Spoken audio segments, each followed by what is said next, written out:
Welcome to Resiliency Within. I am your host, Elaine Miller-Karas, and I am delighted to say that I have my friend and colleague, Inez Tiger, with me. She's a licensed marriage family therapist. She has over 30 years of experience as an educator, a school leader, and a mental health professional. She has served as an elementary and middle school teacher, a counselor, principal, and most recently as director of wellness at the Pressman Academy in Los Angeles. She's also a certified teacher in the Community Resiliency Model and a practitioner of the Trauma Resiliency Model. And I have to say, she is one of our senior faculty in the Trauma Resource Institute. And I always enjoy whether we're teaching workshops or other courses together. I think we have a good rhythm together, Inez. So welcome. Thank you. Thanks for having me on, Elaine. I love any opportunity to have a conversation with you. I'm in. And we have had many conversations. Maybe I should say a little bit more about you. You specialize in self-regulation, trauma healing, and the power of storytelling. She recently transitioned from her role as a school-based educator to focus more deeply on on healing and wellness. And she's a collector of stories. I don't know if that's just a South African way. I just have found South Africans to be such great storytellers, and Mm, she finds meaning in listening to the resilience of students, parents, and teachers as they navigate their school journeys. And I already said she's originally from South Africa, but she lives in Los Angeles and with her partner and their two children. And she finds joy in art making, in meaningful collaboration, long walks with her dog Chase, and I love your guiding mode, one of your guiding mottos, Inez, which is from Maya Angelou. People will forget what you said.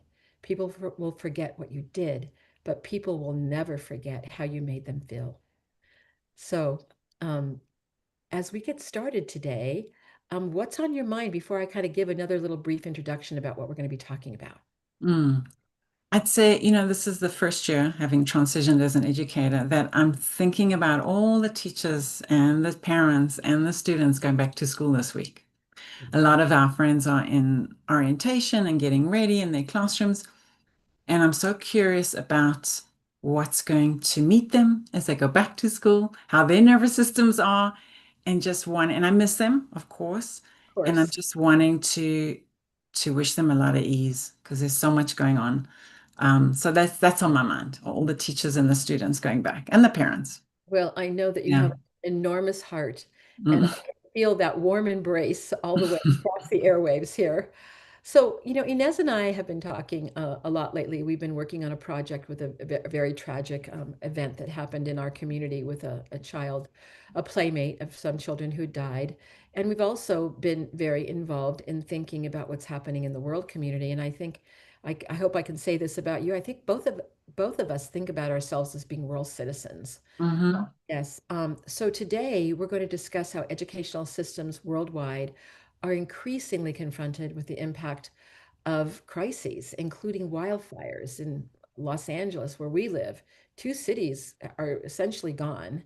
Um, Immigration enforcement in many places around the country, and different parts of the world. We've heard about the what we call here in the United States the ICE raids, and also just the community violence that exists in many parts of the world, including armed conflicts. So, of course, these events disrupt the stability of children, families, and educators with profound implications for learning and psychosocial well-being. I've been the key developer of the Community Resiliency Model, which many of you who've listened to my show have heard us talk about. But I've also contributed to the social, emotional, and ethical learning program. It's called C of Emory University, which was inspired by His Holiness the Dalai Lama. And so the ideas of CRIM have been integrated into chapter 2 of the curriculum. That I'm really proud to say that C learning is literally in 100 schools globally. So there are many children around the world learning about how to regulate their nervous system, not only about the work that the Trauma Resource Institute has been doing, but also the application for people around the world that have said, "Oh my goodness, we need these right now," and these really help. We're going to discuss, I'm going to mention some of the empirical findings, pilot projects, and the theoretical underpinnings related to how CRIM-aligned self-regulation practices not only stabilize students' emotional states, but also buffer what's called stress contagion between educators and students. Implementation recommendations, we're going to talk a little bit about that. If you do want to do this, how do you go about bringing a resiliency and trauma-informed approach into the school system where your children go, or if you're an educator, how would you go about doing that? And finally, we have designed within the Trauma Resource Institute something that's called the Disaster Relief Mobilization Community Resiliency Model.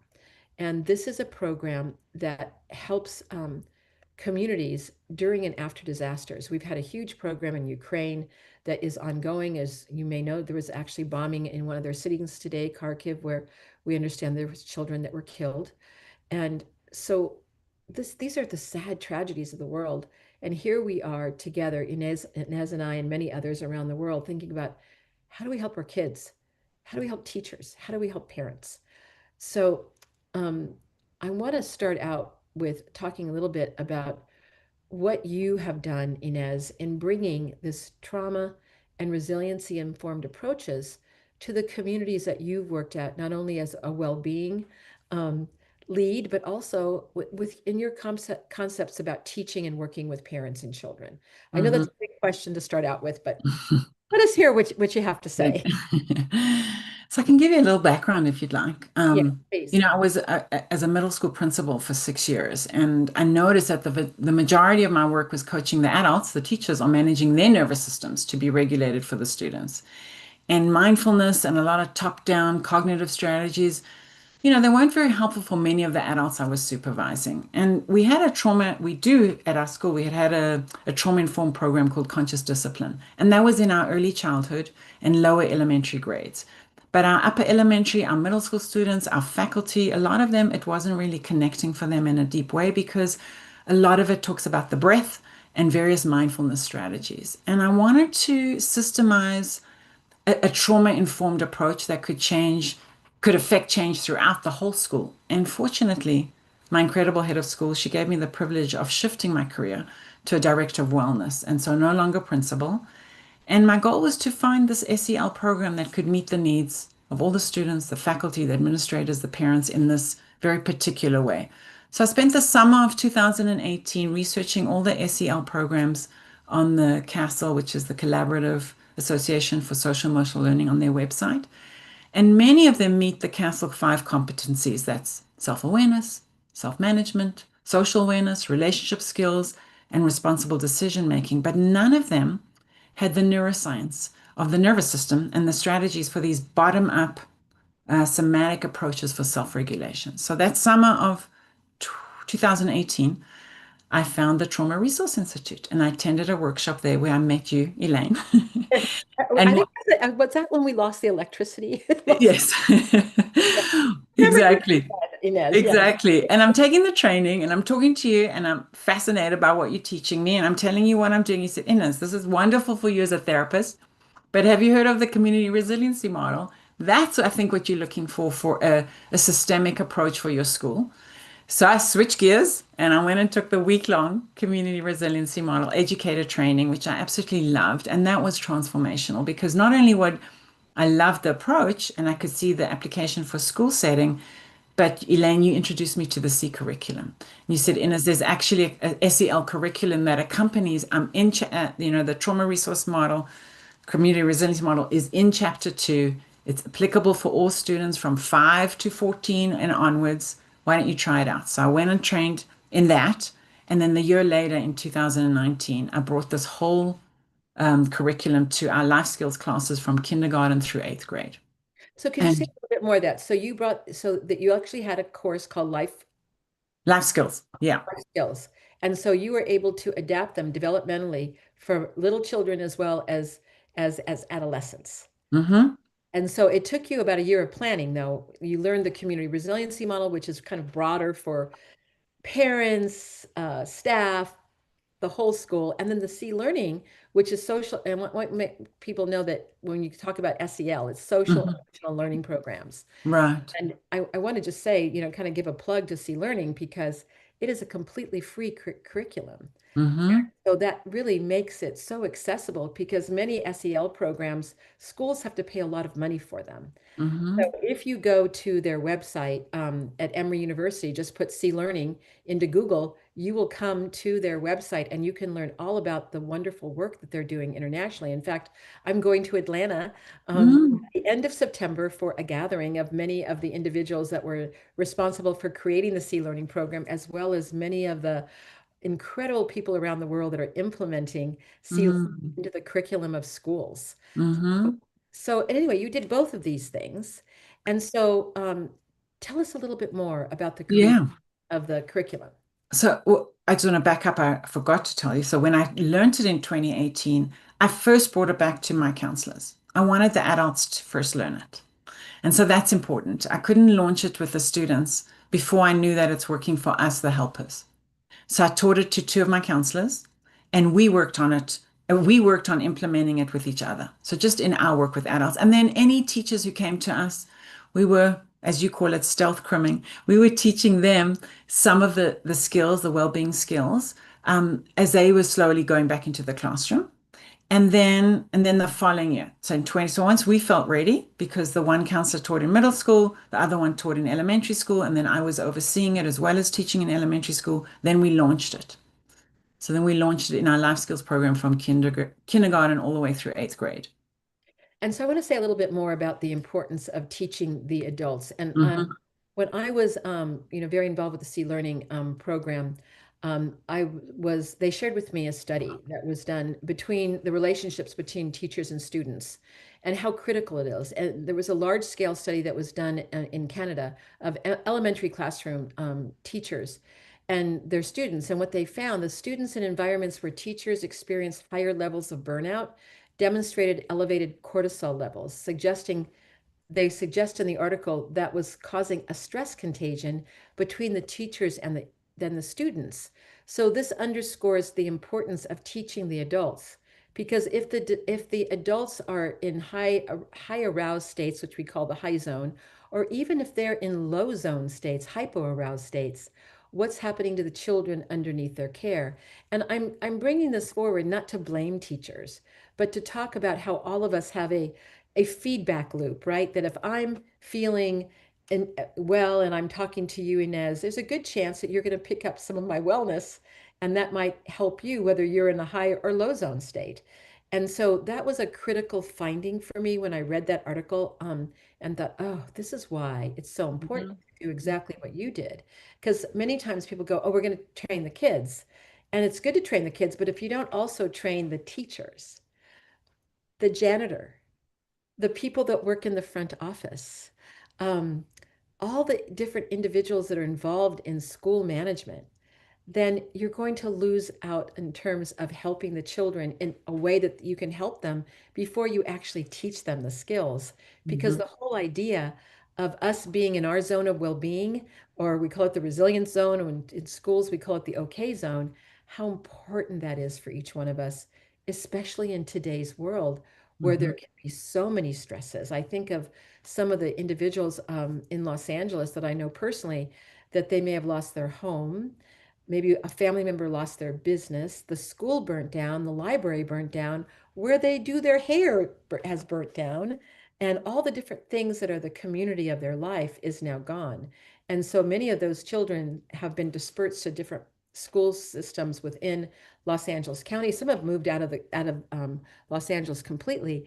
But what happens to those little nervous systems Hmm. that maybe had to run for their lives? And now they're back in school. They've had the summer off. But, we're talking the fires happened in Los Angeles in the beginning of January. This Hmm. is August. That's a very short time of recovering because, in my experience of working in disasters all over the world, recovering takes a very long time. So, when you taught the adults, what was some of the feedback that the adults gave you when they were learning the skills? I would say, and teachers are very dear to my heart because they have a lot to take on. And I feel like, especially what I heard from a lot of teachers, putting on their shoulders another program to Yes. learn and take on feels overwhelming. They'll tell us we're not therapists, we can't take on anything more. But the community resiliency model, why I like it, is it's really about what we showed them was that it was fostering their well-being first, right? We know that there is a huge burnout in the field. We know that there's days when the hopelessness and the apathy and the imposter syndrome creep in, and they're feeling so overwhelmed by the burden of this job that having, I call them like mini spa moments, right? Having these tools to take a moment to check in with their bodies and check in with how they're processing, then to use some of the skills to mitigate the day and manage their stress. These were little, I'd say like mini bites that they could work on throughout the day. It wasn't a go take a, have a spa day and have another yoga class or something else. These were real live, accessible skills that they could have in their toolbox in the moment, showing the students and without having to teach them yet, that were really helpful. So some of the feedback I got from teachers was that thank you for addressing not putting another program in my lap to have to teach right now. That was number one. Number two, it really gave them an insight. A lot of them were not taught a lot of this language of the body, right? So this body literacy was brand new. So learning to identify, right now my chest is tightening because the student is having a dysregulated moment and I'm not sure what to do. And instead of me running to call the counselor, let me first regulate myself so that I can, as you say, get back into my zone. And then I can even have the ability to say, what's going on? How can I help you? So just these little moments where teachers shared with me how helpful it was for them just to have those tools. And then to decide, is this something I refer out or is this something that I can take on? But to have that choice was so empowering for them that I felt this was a program that was accessible. So that's what I appreciate about the community resiliency model. Well, Yeah. and that's interesting because that really also a pilot study was done in Tennessee Mm-hmm. by Dr. Allison Neal and her colleagues. And they went into a school system in Tennessee and they did what you're suggesting. And so what they found as the teachers learned to manage their nervous system, that there were less referrals to the principal's office for the exact same reason that you're saying, that they were able to manage their distress. And that when you do that, no matter what we're doing, whether we're teachers, whether we're parents, whether I'm a wife, a mother, a grandmother, we're able to be coming and responding from our better selves. Mm-hmm. We can better like even figure out, well, what would be the right course to do for this child who may be throwing himself on the floor and saying, I don't want to go outside. I mean, whatever they Mm-hmm. may be doing. Yes, Because I yes. think there are also skills that we teach that are about self-regulation that can even help when children are way in that high zone or low zone that has to do with the teachers learning it for themselves. And I'm going to talk a little bit too about a Mm-hmm. study that just came out that came out of doing work with teachers in Ukraine during war. So Mm-hmm. that's, of course, one of the most extreme situations that we could possibly imagine. But Correct. as teachers have shared with me here in the community that I live in Los Angeles, with the fires and with the ice raids, that many children are living in states of fear, and so are their families, whether they're here legally or not in the United States, because of the just the climate. And Right. and I'm not saying this to make a political statement. I'm saying it to say what's happening to our children and Mm-hmm. how can we as the adults in children's lives work to their benefit to help them be able to know that they are valued members of their school environment ecosystem, as well as that helps them understand that they can be valued members of their wider community. So Correct. I think that these self-regulation skills, and of course, I realize that I'm the choir here, that they help us maneuver. And I like the way that you said it. You can integrate it into the activities of your teaching day. The children may not even know that you are looking at the colors in the room, naming the colors, which is one of our help now strategies to quiet your nervous system so that you can be more present when a child has just done something that you're not sure how to deal with, right? Mm-hmm. So, Mm-hmm. so that's really helpful to hear that kind of response. Yeah, I want to emphasize something. You know what else it did for us now that I'm over the past, so we implemented in 2019 and then post-pandemic coming into the last few years, I've noticed what it has done for a systemic administrative look at consequences. So Oh, we interesting. don't, yeah, what I noticed is that it helped our school shift because we're looking at a resilience informed approach of not only what happened to you, that's the trauma informed, but what else is in your toolbox to help you with this moment. It shifted our approach from compliance to connection. And so that's a real important point because typically schools grow children down and they can be very hierarchical and you did something wrong and now you need to get a consequence. But this approach looked at what was going on with your nervous system. We know that our nervous systems are experience dependent and social, right? So what was going on with you in that moment? What was the antecedent? How did your amygdala get hijacked for you to make that choice to do that behavior? So it's a nice added layer versus you did something wrong, here's the consequence, off you go. And then now, so not only will you may be consequence for sure for the action you took, but what can we do to support your well-being? So the next time you get activated, what can you do differently? And so I love that the neuroscience of this model has been implemented in the way that we connect with students, positively and negatively. Yeah. Well, and I think the other thing I've heard this from other school systems, we're in many school systems around the world actually with either CRIM or C learning, and that is it also they also get to look at pro-social behaviors. Yes. When children are in that okay zone, how they do tend to communicate better with one another. And Right. and children learn that too. Oh gosh, when I'm in my high zone or Mm-hmm. my low zone, I notice that this happens to me. And children can start that self-evaluation process quite young. And I think there's a way that when we add not only what you think and what you feel, but what you sense into the Mm-hmm. equation of like body literacy and learning, children have another element of self-appraisal. Oh, that's right. Every time that um, my friend does this, my heartbeat starts to beat fast, and then my feeling is anger, and I don't like it when she says X, Y, or Z. So Mm-hmm. there's another identifier of what sparks behavior, right? And I think the other part to this that I think is important is that if you talk to a child that's in a highly dysregulated state, high or low zone, we talk about it in CRIM, is that, and you say, why did you do that?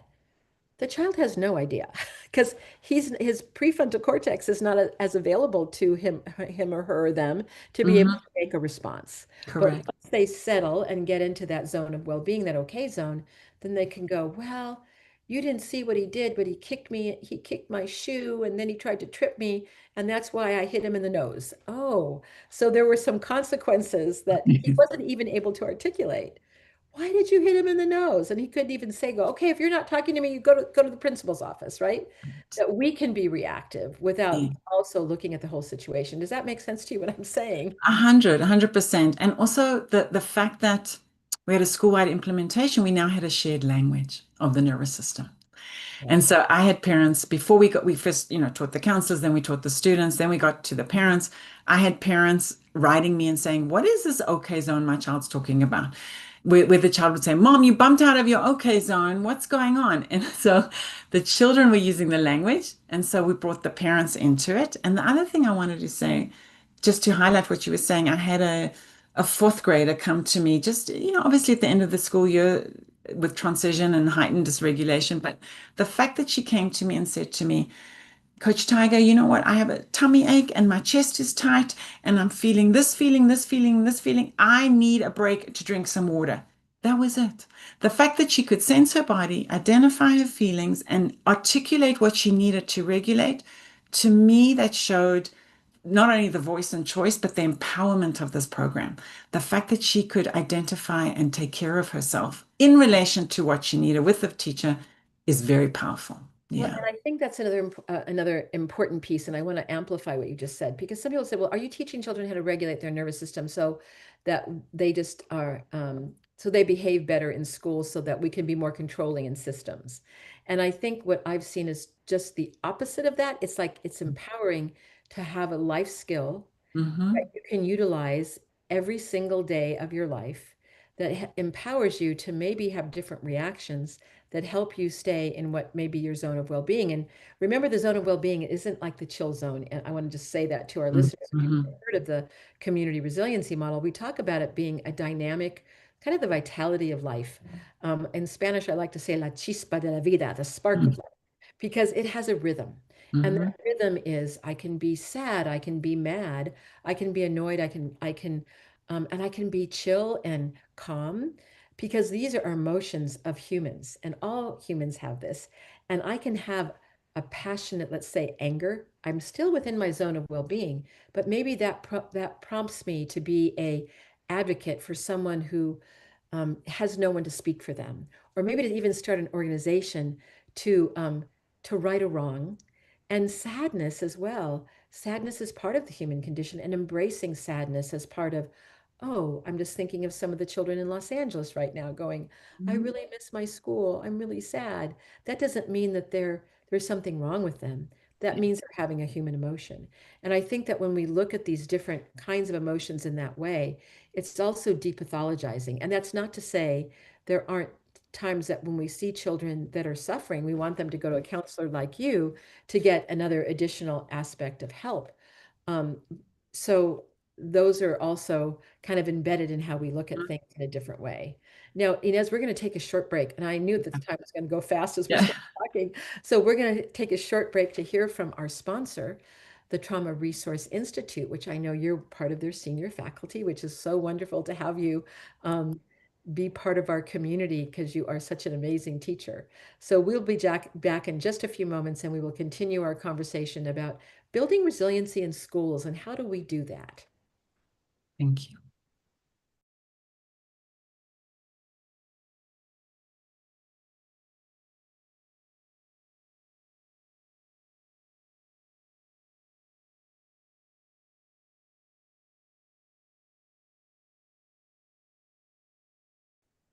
Welcome back. This is Resiliency Within. I'm Elaine Miller-Karas, and I'm here with my colleague, Inez Tiger, who is just really has been really a master, has such great expertise in helping children, teachers, parents, school staff learn how to be in their zone of well-being and how that changes not only themselves, but the systems of which they live in. So I want to say a little bit more, Inez, and maybe we can talk about this. You know, one of the ways that I've learned that seems to be, and you did it a little differently, but I'm also want to put this out here too as another option, is that you teach the counselors, the teachers, the school staff, everyone to get that common language. And then you bring the parents in and you teach them before you teach the children. So when the children come home and say, Mom, what are you learning? But with Coach Inez, and she goes, Oh, I'm learning about these wellness skills. But then also, as the children start to learn, and they come home and they go, Mom, every time you talk to that person who comes to our house to do whatever, I think you get into your high zone, Mom. They're going, oh gosh, they are so right. I think I do that. Uh, my friend, our colleague, Susan Reedy, who's a lovely person who's also worked in schools, we did a project together and she took the children and taught them the skills. And I had the mom, the parents, and then we brought the parents and the children together, which was actually a lot of fun, another way to do it. And so these three kids come in and I had their mom, they go, Mom, we know now you get into your high zone quite a bit. And the mom's going, Oh, you're right, I do. But it wasn't negative. It was Yes. like a statement of fact. And then there's a conversation about, well, what can we do to stay in our zone of well-being? And if mom gets out into her high zone, how do we get back into our zone of well-being so that we can all be coming at our life together as a family from our best selves? And when we teach the model, we say that it's not that there's something wrong with you if you go into the higher low zone. It's like you're human. And as part of humanness in the world, that's going to happen to all of us. But when we learn how to sense and know the sensations connected, like that lovely child that came to you and said, My stomach hurts, I have tight muscles, I need water. How lovely that they're able to maneuver and know that for themselves and not internalize, oh, I have a stomach ache. There's something wrong with me.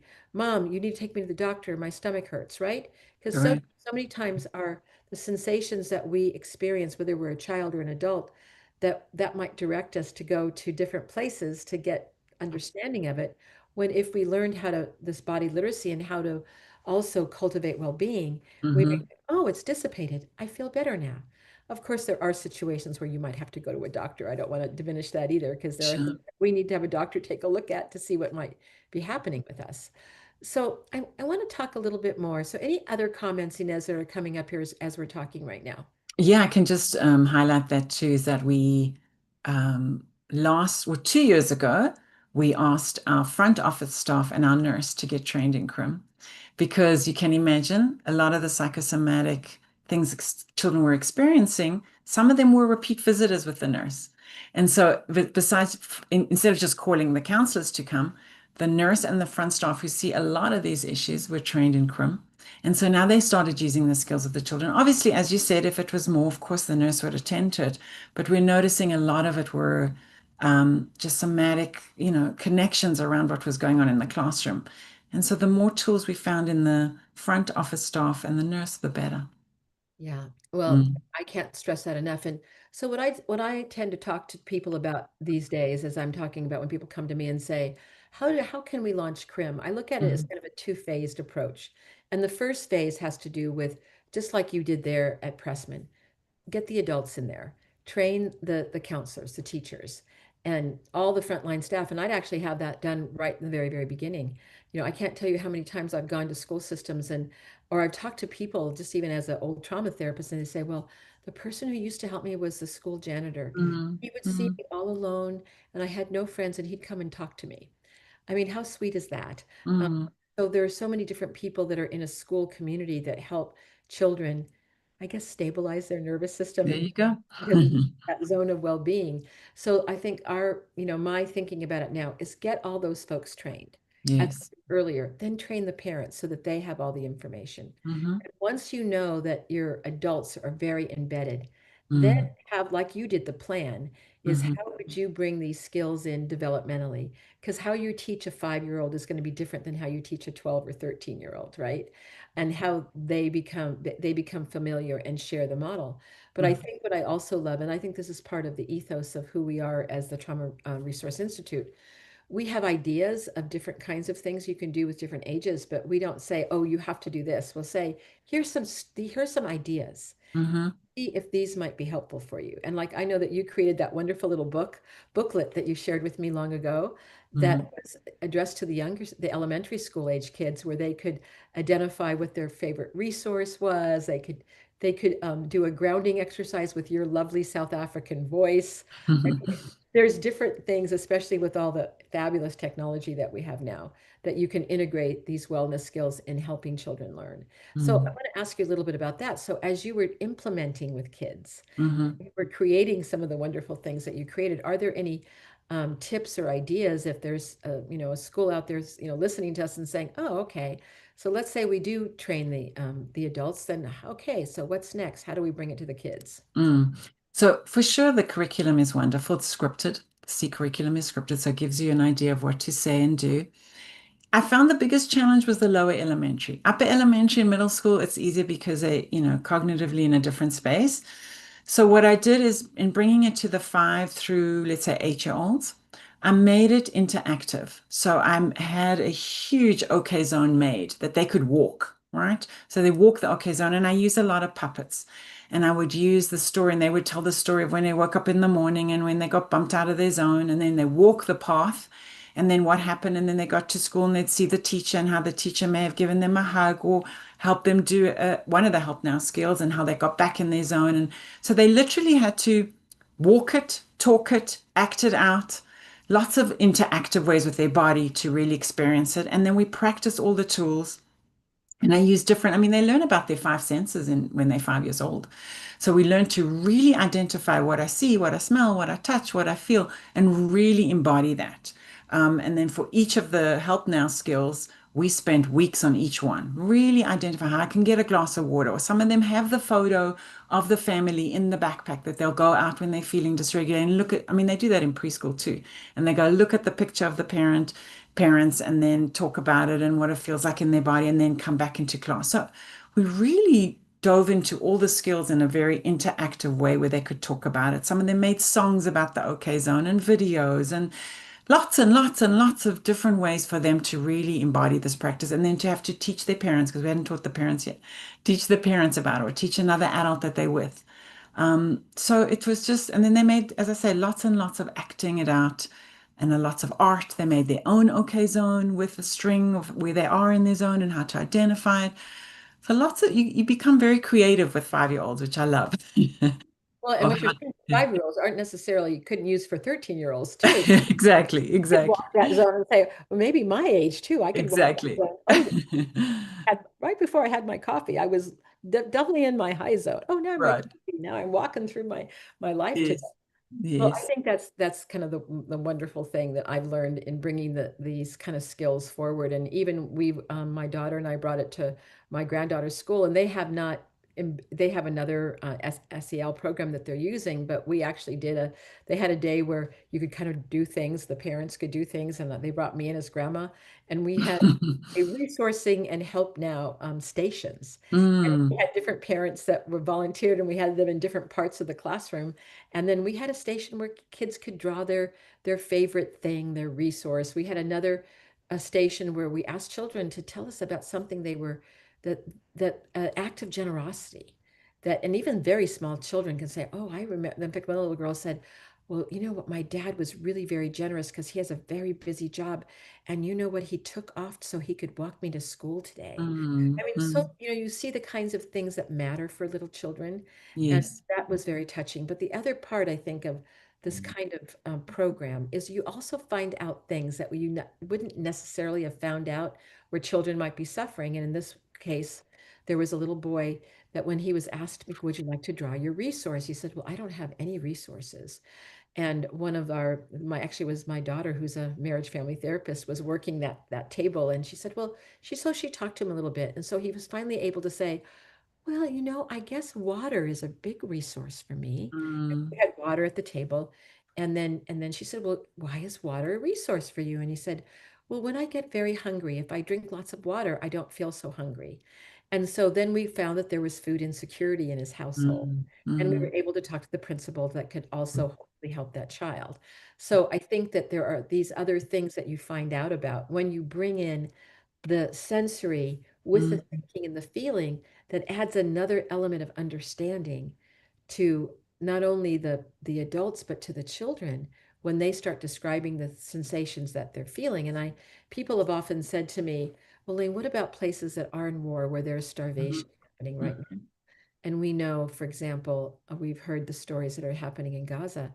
Well, mhm, the primary sensory experience of children that are starving is that their body hurts because they're hungry. mhm, So it is hard to implement.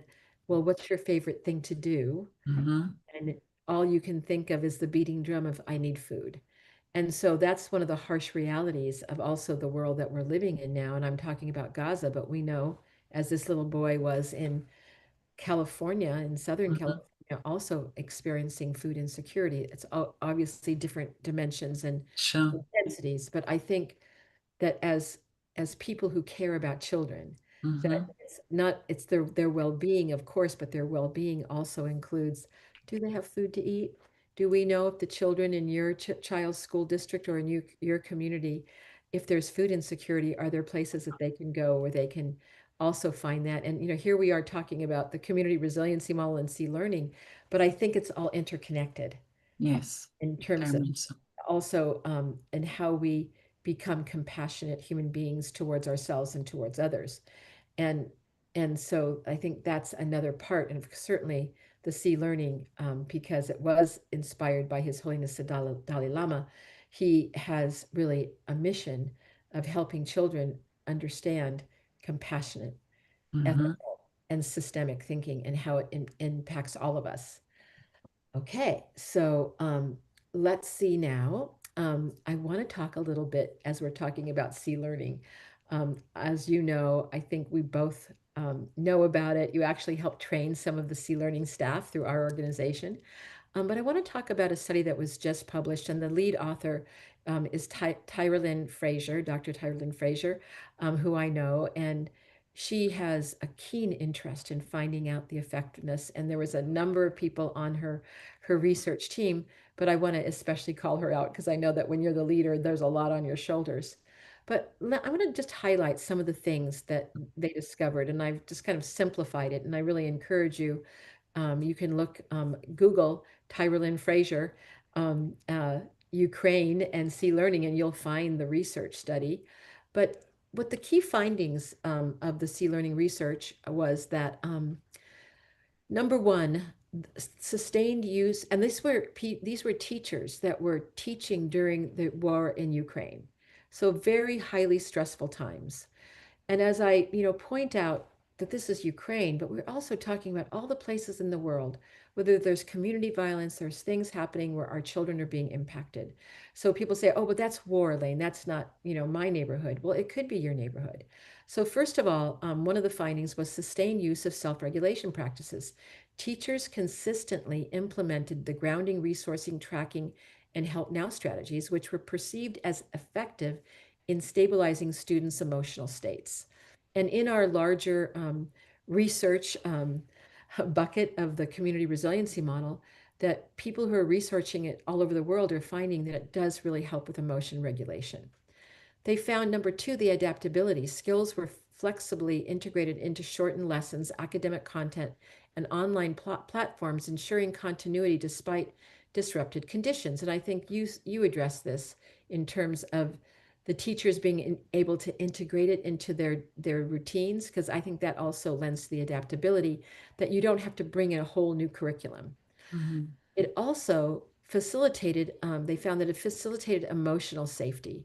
Students were given structured opportunities to articulate emotions and reduce anxiety, fostering collective security or safety. And think about how important that is wherever we live right now. And I'm wondering, knowing your school and the things that have experienced in the last 2 years, if you noticed anything like that as well. Very much so. We know that the adults, a trusted adult, can help mitigate the impact of a disaster, right? And so when October 7th happened in Israel, when the fires happened this past year, we knew our first line of support must be our teachers. First, we have to make sure our teachers are okay. We have to make sure that they are getting the wellness skills and support that they need to manage their own distress. And then, of course, the children and the parents are important, but they were the frontline workers, obviously. And so we doubled down on our support in terms of offering opportunities for them to come practice the skills in case, if someone's not using it, but even having our wellness team available to come in and push in and walk the hallways and make sure, because they've learned all the skills. So it's nothing like they didn't have. But to tap out, even to say, I can't right now, can you tap in? To have that community aspect of support was profound, was absolutely profound. And a lot of our teachers said, thank you so much for being there for me. Yes, I can handle it. Yes, I'm overwhelmed. I'm checking my phone. I'm checking the news. But the fact that I knew that I had these tools and that the team was available to support if I needed was what helped me get through. Well, So, yeah. go ahead. I didn't No, mean no, to. that's it. Yeah.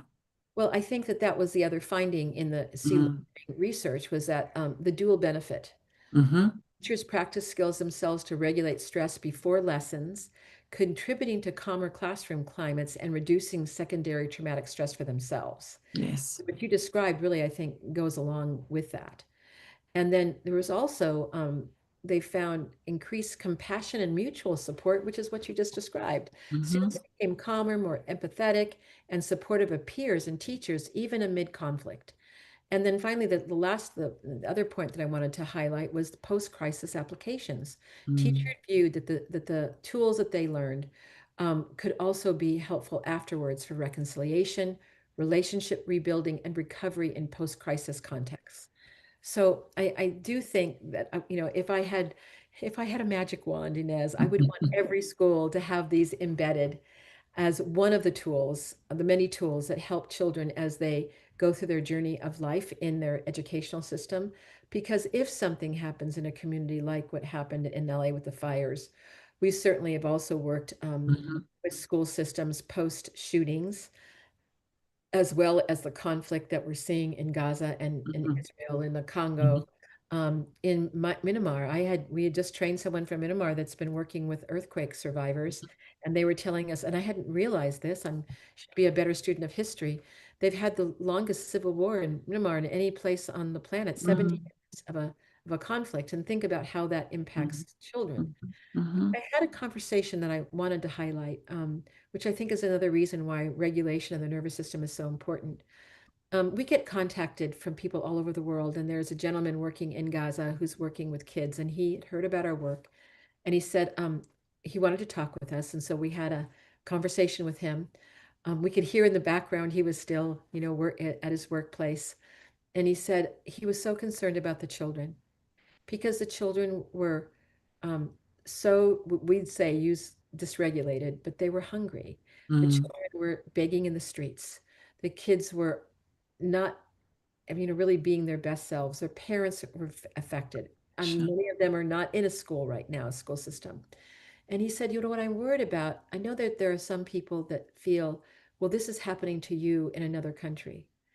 But he said, these children, and he said this is what his words were, these will be the future children who may become terrorists.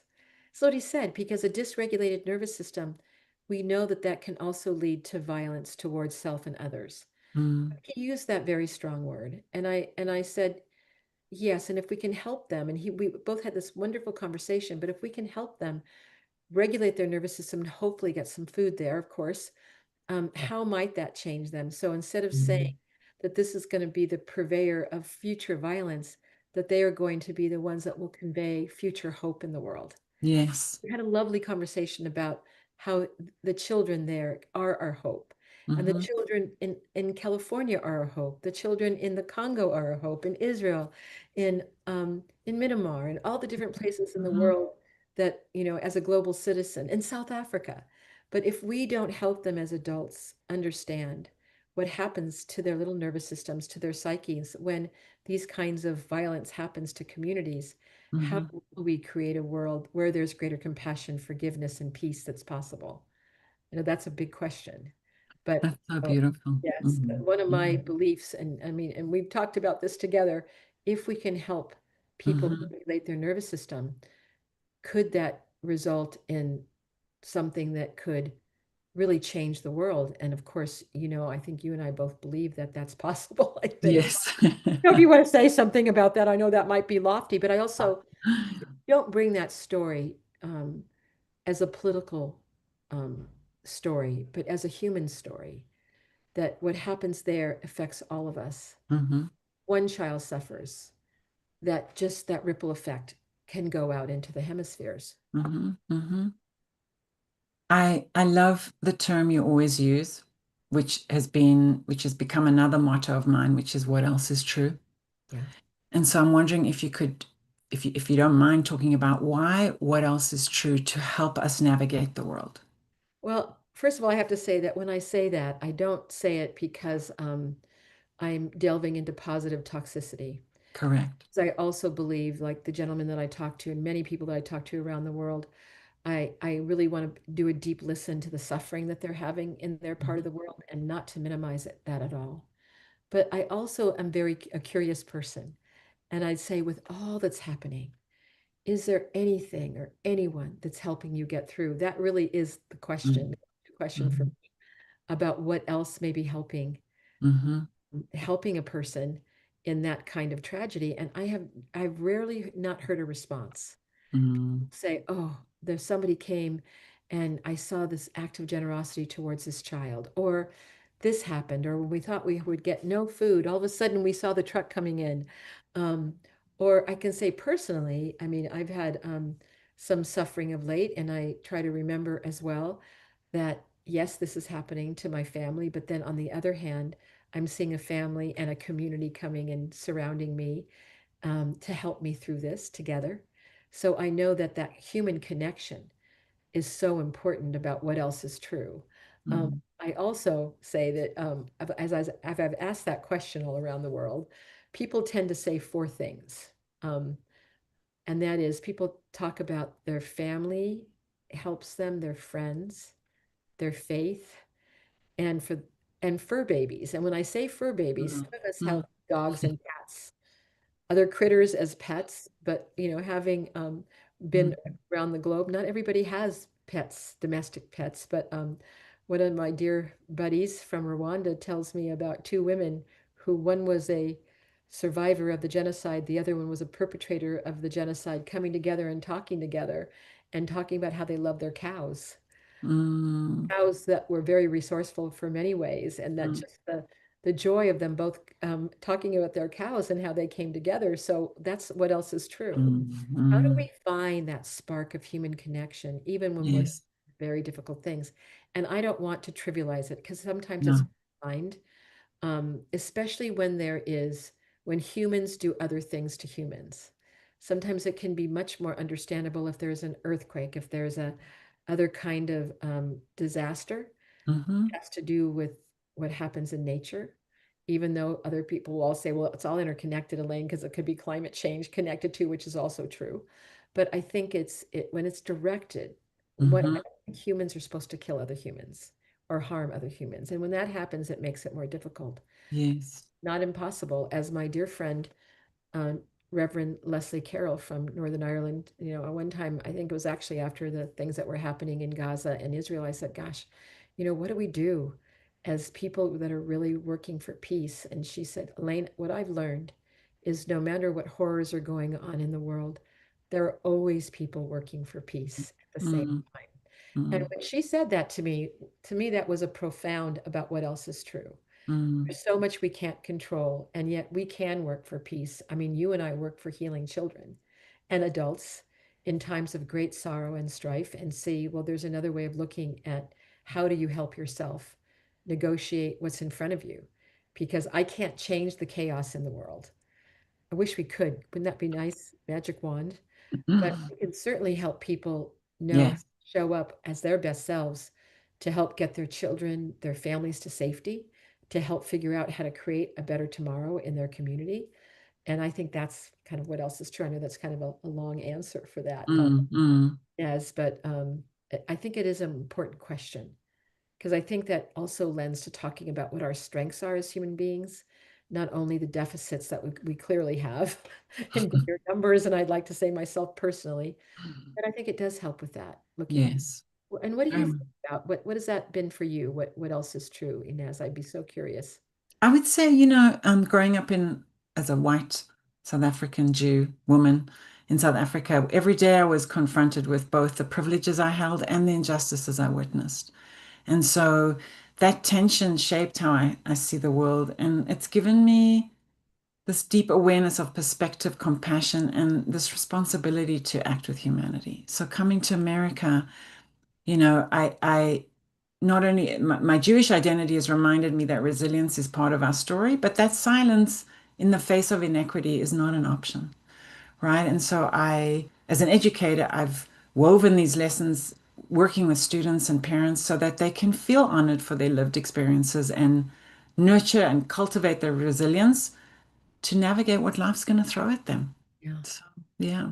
I mean, I think those are just such wise things. Mm, And Inez, I really thank you for being on the show. Think I want to just say a couple more things. sure. I think that when we adapt wellness practices, I think that number one, we can really help with educator well-being. Training reduces stress and burnout, thereby kind of interrupting the stress contagion between teachers and students. That I think our learning environments, classrooms can become calmer, safer, and more conducive to academic engagement. I think there's also something very important, and that's the family school partnerships, Mm, a shared wellness framework. And you said this, having a common language between educators, parents, and children, and all the staff, right, promotes a broader community well-being and acknowledgement when things are going wrong in the world.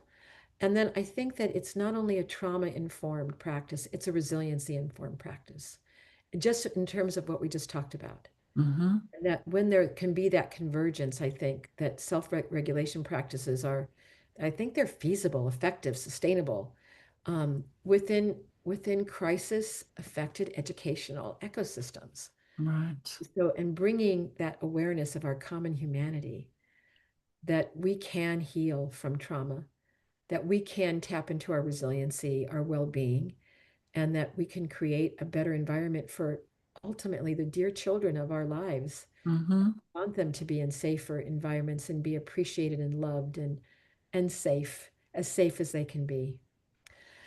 So again, thank you so much. And I want to say to my worldwide community of listeners, remember what else is true in your life today that may help you get through the next moments, the next day, the next week, the next month, the next year.